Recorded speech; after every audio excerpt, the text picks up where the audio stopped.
শেষ ওভারে বোলিং করে ম্যাচ হারালো মুস্তাফিজ। আর মুস্তাফিজের শেষ ওভারে বোলিং আসতেই সুন্দরী তরুণীর আশ্বাস ছিল মুস্তাফিজ ম্যাচ জেতাবে। তবে মুস্তাফিজ ম্যাচ হারানোর পরেই গ্যালারিতে একই কাণ্ড করে বসলো সেই সুন্দরী তরুণী। দর্শক, আইপিএল এর 39তম ম্যাচে লখনউর বিপক্ষে খেলতে নেমে আগে ব্যাট করে চেন্নাই সুপার কিংস 211 রানের টার্গেট দেয়। সেই রানের টার্গেটে ব্যাট করতে নেমে লখনউ শুরুতে রান চাপে পড়লেও মার্কাস স্টোইনিসের অবিশ্বাস্য ব্যাটিংয়ে দুর্দান্ত জয় তুলে নিয়েছে 6 উইকেটের মাত্র 3 বল হাতে রেখে।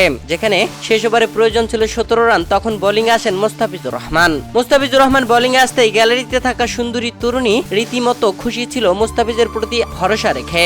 তবে মুস্তাফিজ মাত্র 3 বল করে 19 রান দিয়ে চেন্নাইকে হারিয়ে বসেন। আর এরপরে সেই গ্যালারিতে থাকা সুন্দরী তরুণী রীতিমতো মাথায় হাত দিয়ে বসেন মুস্তাফিজের এমন বোলিং এ, যা রীতিমতো অবাক করে দিয়েছে সবাইকে। খুদ মুস্তাফিজও রীতিমতো অবাক ছিলেন মার্কাস স্টোইনিসের কাছে এমন পিটুনি খেয়ে। দর্শক, গ্যালারিতে থাকা প্রত্যেকটা চেন্নাইয়ের ভক্তরা ভেবে নিয়েছিল মুস্তাফিজ এই ম্যাচটা জেতাবে। তবে মুস্তাফিজ নিজের নামের প্রতি সেই সুবিচার করতে পারেননি। লজ্জাজনকভাবে বোলিং করে দলকে হারিয়ে বসেন মুস্তাফিজুর রহমান।